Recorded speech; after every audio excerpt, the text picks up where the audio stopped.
Welcome to episode 4 of our full-time travel vlog. This is our 4th and final week in Bangkok, Thailand.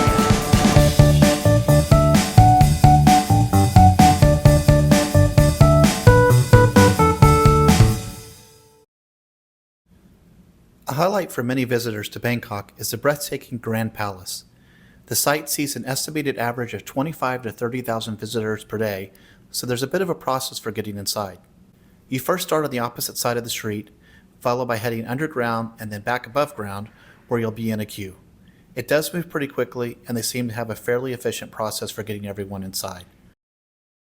There are staff ticket windows where you can purchase an entrance ticket, or an automated machine where you can self-serve, which is what I chose.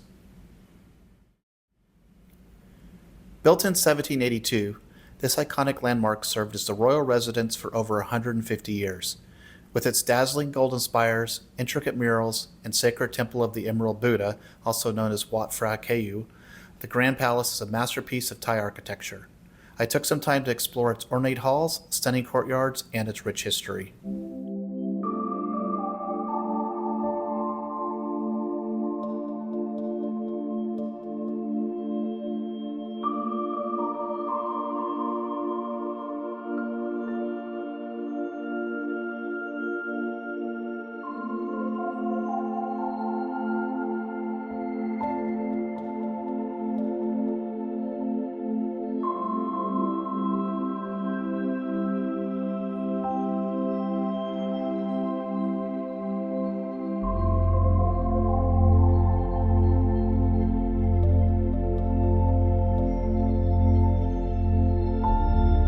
Whether you're drawn by the spiritual significance or the sheer beauty, this cultural treasure is a must-see when you're in Bangkok.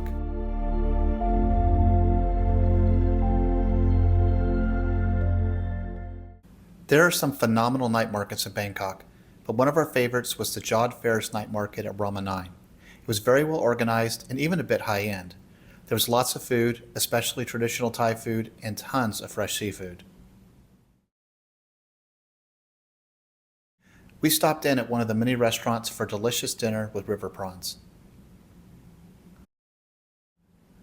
The atmosphere here is electric, featuring live music, so we found a couple relaxing beach chairs and took it all in. This was definitely one of our favorite night markets, and we highly recommend it for an evening out in Bangkok.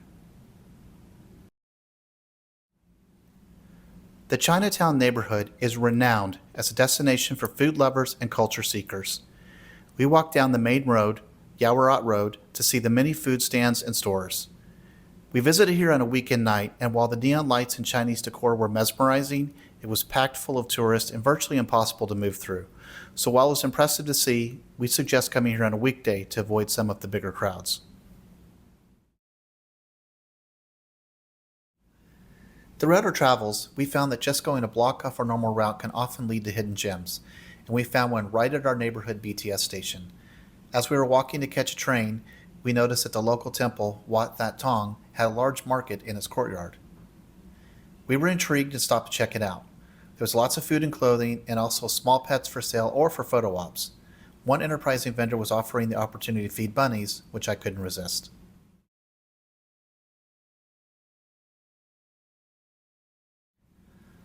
We were in Bangkok for New Year's Eve, which we spent at our Airbnb and joined other residents on the rooftop to ring in the new year.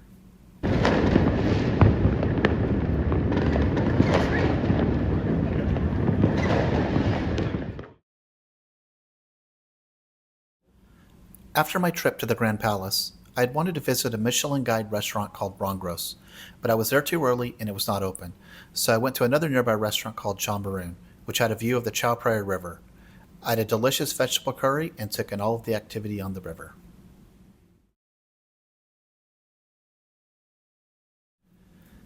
When we travel, we do make an attempt to learn some basic words or phrases in the local language. An important one to always know is the translation for thank you. In Thai, this is the phrase "Khop Kun." There are different variations to show respect, whether being spoken by a man or a woman. When a woman says it, she says "Khop Kun Ka," and when a man says it, it's "Khop Kun Krap."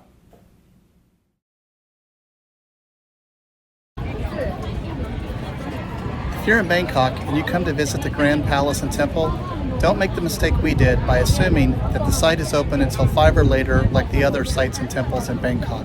It's not. It closes at 3:30.